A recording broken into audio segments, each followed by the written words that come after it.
Bismillahirrahmanirrahim. Assalamualaikum warahmatullahi wabarakatuh. Apa kabarnya anak-anak sekalian? Sampai bertemu kembali di sore hari bulan Ramadan yang insya Allah penuh berkah ini. Bagaimana puasanya? Masih tahan dong tentunya. Lapar, haus adalah hal yang wajar bagi orang yang puasa. Tapi ketika kita lapar dan haus ketika bulan puasa, itu pasti ada berkahnya dan pasti menjadi ampunan dosa bagi kita. Bapak harap anak-anak Bapak semuanya menjalankan puasa dengan penuh semangat, penuh keberkahan, dan selalu senang dan bahagia. Bismillahirrahmanirrahim. Alhamdulillahirrabbilalamin. Allahumma sholli ala Muhammad wa ala ali Muhammad. Kembali lagi bertemu dengan Bapak di program Dahsyatnya Ramadanku di segmen Tausiah bersama Al-Hamid Channel. Ada yang tahu nggak hari ini kita membahas apa? Jadi hari ini Bapak ingin menemani sore hari kalian supaya waktu berbuka puasanya tidak terasa terlalu lama. Nah, anak-anak, biasanya kalau mendekati akhir bulan Ramadan, sebagian ada yang pulang kampung ke kampung orang tuanya. Nah, berarti itu terhitung menjadi orang yang musafir. Nah, ada yang tahu nggak? Orang yang musafir ini memiliki rukhsah. Apa itu rukhsah, Pak? Rukhsah adalah keringanan. Keringanannya berupa salah satunya boleh mengerjakan sholat itu jamak dan qashar. Itu satu yang akan Bapak bahas. Yang kedua, setelah bulan Ramadan, kita memasuki Hari Raya Idul Fitri. Nah, ada yang tahu nggak bagaimana sholat Idul Fitri itu? Mungkin anak-anak Bapak sudah tahu. Apalagi yang sudah kakak-kakak yang sudah kelas 6 atau MTS atau MA. Tapi alangkah lebih baiknya mari sama-sama kita ulang. Tapi ini secara singkat aja ya. Nanti kalau misalnya mau tanya-tanya, bolehlah nanti hubungi Bapak atau hubungi guru-guru yang terdekat. Bismillahirrahmanirrahim. Qala al-musannif rahimahullahu taala wa nafa'ana bihi wa bi ulumihi fid dharain amin. Faslun fi qasris shalah wa jam'iha. Nah, ini sebuah fasal yang membahas tentang bagaimana cara kita mengqashar salat dan menjamak salat. Apa itu, Pak? Qashar dan jamak. Nah, tunggu sampai selesai dengarkan videonya ya. Wa yajuzu lil musafir qasrus salatir rubaiyah bi khamsi syara'id. Jadi diperbolehkan bagi orang yang musafir untuk mengqashar salat ar-rubaiyah. Apa itu rubaiyah? Rubaiyah itu artinya salat yang rakaatnya itu 4. Syaratnya itu ada berapa? Khamsi syara'id. Ada 5 syarat. Pak, musafir itu apa sih, Pak? Nah, musafir ini artinya al-musafir itu al-mutalab bisi bis safar. Orang yang melaksanakan perjalanan. Nanti Bapak bahas ya. Atau sekarang saja ya biar tidak lupa. Berarti Pak kalau orang dalam perjalanan bolehlah Pak mengqashar lalu menjamak. Tidak semuanya. Ada syarat. Makanya di sini ada tulisannya bi khamsi syara'id. Ada 5 syarat. Kalau misalnya rumah ulun Pak di Semangat Dalam, ulun ke Al-Hamid, bolehlah Pak mengqashar salat? Kada boleh. Nah, ini mari kita lihat apa saja syaratnya. Ayyakuna safaruhu fi ghairi maksiyah. Yang pertama, inya musafir ini tidak dalam niat maksiat. Nah, kalau niatnya maksiat, haram. Kada boleh juga mengqashar lalu menjamak, itu yang pertama. Apa? Wasani antakuna masafatuhu 16 farsakh. Jarak musafirnya itu sampai 60 farsakh. Tapi kalau di umumnya kita mazhab Imam Syafi'i minimal 81 km. Dengan sekali jalan. Kalau misalnya Pak ke Martapura Pak ya kurang lebih 40 kiloan. Ulun Pak bebulik pulang ke Banjar 40 kiloan pulang. Nah, sampailah Pak. Kada sampai nak kayak. Jadi maksud 81 km ini dari Bujur kita sampai ke tujuan. Sampai 81 km baru boleh. Misalnya kalau dari Banjarmasin kita tarik ke Sungai Danau misalnya. Nah, itu jelas lebih dah tuh. Lebih. Kalau lebih dari 81 km sampai atau lebih dari 81 km maka kita boleh untuk melaksanakan qashar dan jamak salat. Nah, tapi qashar salat ini hanya spesial untuk salat ar-rubaiyah, artinya yang 4 rakaat. Nanti Bapak bahas lah. Selesaikan dulu syarat-syaratnya nak. Kemudian wasalis ayyakuna muaddiyan li sholati rubang ya. Nah, jadi yang ketiga ayyakuna muaddiyan li sholati rubaiyah. Jadi yang ketiga ini dia mengkasar untuk menunaikan khusus salat yang 4 rakaat, untuk kasar lah. Ya, khusus yang 4 rakaat. Warabi ayyan wil qasru ma'al ihram. Yang keempat dia berniat sembahyang qasar, meniat qasar ketika takbiratul ihram. Jadi pas mengangkat tangan Allahu Akbar, dalam hati dia berniat. Wal khamis yang terakhir alla ya tamma bimukimin. Nah, ini penting. Ingat tuh jangan sembahyang nih mengikuti lawan orang yang begana di sana. Misal kita berimaman naklah di masjid. Kita nih sudah sampai, katakanlah kita kedua jauh-jauh. Kita berjalanan ke Tarim. Wah, jauh Pak ya Tarim tuh, kada parak Pak enak ke Tarim. Kita sembahyang kasar di sana. Boleh lah apa boleh? Kita kasar salat di sana. Jangan berimaman lawan orang. Yang misalnya ini sembahyang zuhur di sana. Kita 4 sembahyang zuhur berimaman. Sembahyang zuhur berapa rakaat? Ada 4, bukan 5. Kalau menyambat 5 mau 4 Bapak berarti sudah raum. Ini sudah kada tahan lagi. 4 rakaat. Kita kada boleh umpatnya, kada boleh ikut salat dengan orang yang sembahyangnya itu 4 rakaat sama. Karena kita tadi niat kasar. Nah, kayak apa tadi maksudnya Pak? Mengkasar salat ar-rubang ya. Jadi yang dari 4 rakaat nah kayak boleh kita pendekkan, kita niatkan hanya menjadi 2 rakaat saja. Misal sembahyang zuhur, dalam hati kita niatkan saja aku sembahyang fardu zuhur 2 rakaat ku kasar. Jadi kita mengkasar 2 rakaatnya, sembahyang zuhur jadi 2, sembahyang asar jadi 2. Nah, cuman 2 sholat ini aja. Lawan isya. Nah, isya yang 4 rakaat itu cuma jadi 2 aja. Cuman 3 sholat ini aja yang boleh. Jadilah makanya disebut ar-rubaiyah. Ruba bahasa Arab. Wahidun 1, isnani berapa isnani? 2, salah satu 3, salah banyak kada belajar. Nah, lain. Arba'atun, arba'ah. Nah, jadi ada sebutannya dalam bahasa Arab tuh rubaiyah, ruba. 4 ambilannya dari arba'atun. Jadi naklah jangan salah karena mengkosar itu hanya fokus kepada sholat yang rakaatnya 4. Pak, kalau jama Bang Pak? Nah, jama ini akan Bapak bahas lagi. Jadi secara singkatnya, ini nak hendak lawas-lawas, karena kelawasan videonya. Tapi kada jawab Bang setumat benar. Nah, untuk menjama ini, boleh menggabung 2 sholat selain sholat subuh. Tapi harus berdekatan. Misal, kan kita sholat itu subuh, zuhur, asar, maghrib, isya. Yang wajib tuh 5. Subuh itu kita tinggal dulu. Karena subuh ini kada boleh dijama, kada boleh dikasar. Jama itu apa Pak? Jama itu menggabungkan 2 sholat di satu waktu.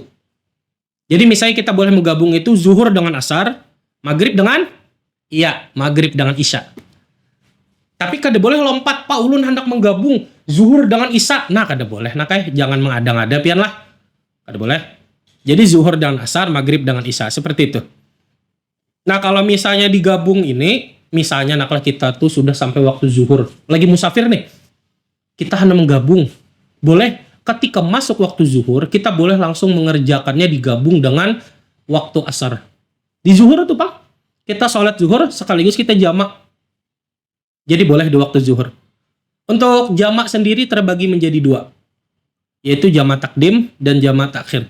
Jamak takdim itu artinya kita mengerjakannya di waktu yang pertama. Apa maksudnya waktu pertama Pak? Zuhur dan asar nakai. Yang pertama itu adalah zuhur dulu. Jadi kita mengerjakannya di waktu zuhur duluan. Kalau jamak takhir, nah kita mengerjakan zuhur itu di waktu asar, di waktu yang kedua.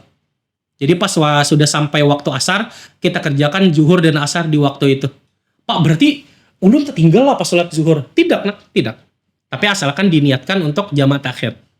Tapi kalau hendak ambil aman, kalau misalnya sudah sampai waktunya, misalnya kita lagi di jalan nih, sudah sampai waktunya sholat, ya sholat dulu. Sekalian aja kita jamak takdim. Pak, pertanyaan. Misal Pak lah, ulun nih Pak niat mau pulang kampung ke hulu sungai. Itu jaraknya Pak sudah lebih dari 100 kilo. Terus? Kalau lagi di jalan, ulun nih baru 10 kilo Pak pakai mobil.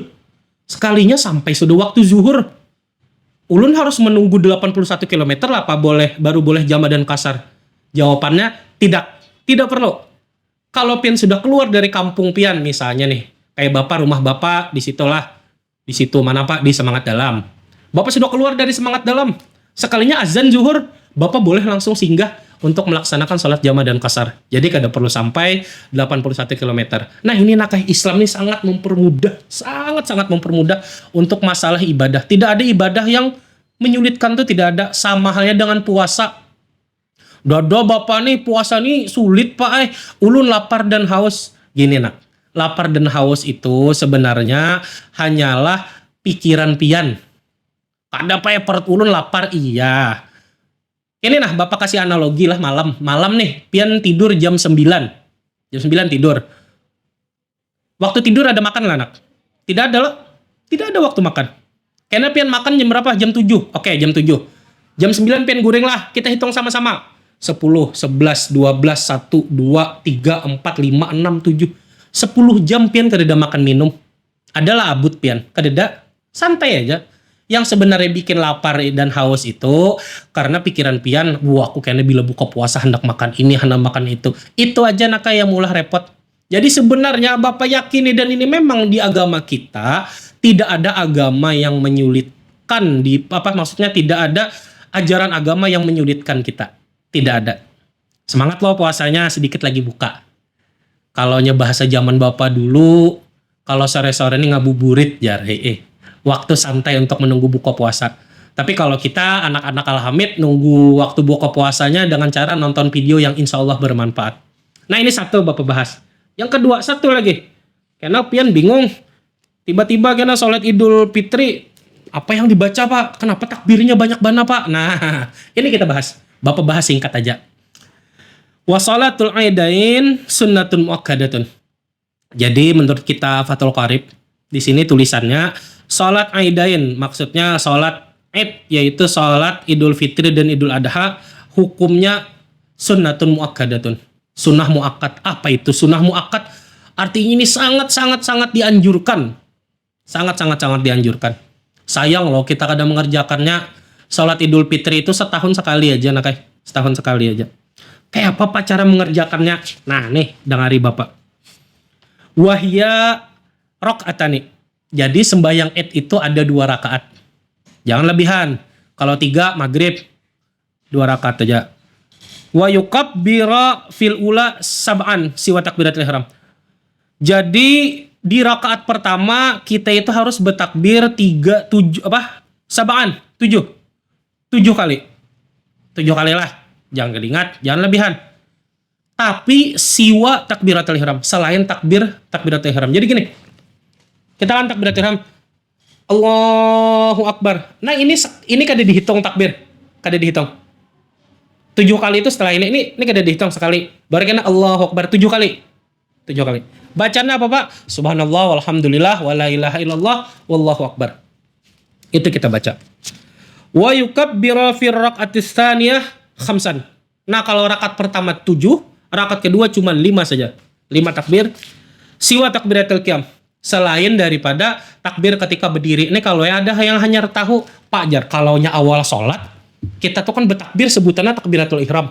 Kalau misalnya yang dari sujud Pak, habis rakaat pertama kita sujud, kemudian kita bangkit, itu takbir apa namanya Pak? Takbiratul qiyam namanya nakai. Ada yang hanya tahu loh.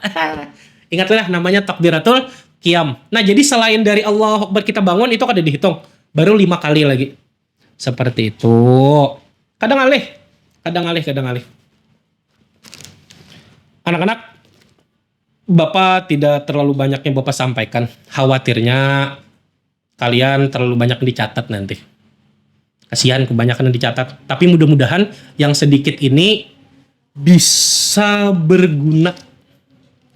Ini Bapak rangkumkan gini lah. Supaya buhan pian kada terlalu ngalih. Tadi apa yo? Yang pertama sholat jama dan qasar lah. Syaratnya yang qasar dulu. Salat qasar untuk mengqasar itu syaratnya adalah salat ar-rubaiyah, salat yang rakaatnya ada 4. Jangan 5, ada 4. Kemudian untuk jama itu menggabung 2 salat menjadi 1. Kalau qasar tadi lah memperpendek lah dari 4 menjadi 2. Kalau jama menggabung 2 salat menjadi 1 waktu. Yang boleh dijama itu zuhur dengan asar, maghrib dengan isya, tapi kada boleh lompat. Maghrib dengan zuhur tidak boleh. Harus sesuai urutan. Dan ini Untuk jamak tadi terbagi dua ya. Ada jamak takdim, yaitu mengerjakan di waktu yang pertama. Yang kedua ada jamak takhir. Selanjutnya untuk sholat id ada 2 rakaat. Yang pertama di rakaat pertama kita berapa kali takbirnya anak? 7 kali. Selain dari takbiratul ihram. Takbiratul ihram tidak dihitung. Rakaat kedua ada berapa takbirnya? Ada 5. Selain dari takbiratul qiyam. Takbiratul qiyam adalah takbir ketika kita berdiri dari sujud yang pertama. Nah, anak-anak semangat puasanya ya. Kita puasa cuma 1 tahun sekali. Gunakan bulan puasa ini dengan baik. Banyak amal ibadah. Dan jangan lupa sholat 5 waktu. Pian, jangan gara-gara puasa kada sholat 5 waktu. Tidak boleh. Ya, ingati pesan Bapak nih. Sholatnya jangan lupa. Jangan sampai mama abah berkuriak, nak lah kasih sembahyang. Lu ngantuk guring. Nah, itu pahala puasanya berkurang. Kada hendak lo pian. Pian uyu-uyu, pian sudah berusaha sebaik mungkin untuk puasa. Tapi pahalanya kurang. Oke. Jadi ini saja yang dapat Bapak sampaikan. Semoga ada manfaatnya. Semoga ada manfaatnya. Semoga apa yang kita dengar dan kita pelajari dalam segmen program Dahsyatnya Ramadanku menjadi ilmu yang bermanfaat untuk dapat menambah iman serta menguatkan tekad kita supaya mudahan kita menjadi hamba yang lebih taat kepada Allah Subhanahu wa taala. Mohon maaf atas segala kekurangan. Ihdinas shiratal mustaqim. Semoga kita bertemu lagi dalam keadaan lebih baik. Bapak mendoakan pian, Tuhan pian tolong doakan Bapak. Akhirul kalam, wassalamualaikum warahmatullahi wabarakatuh.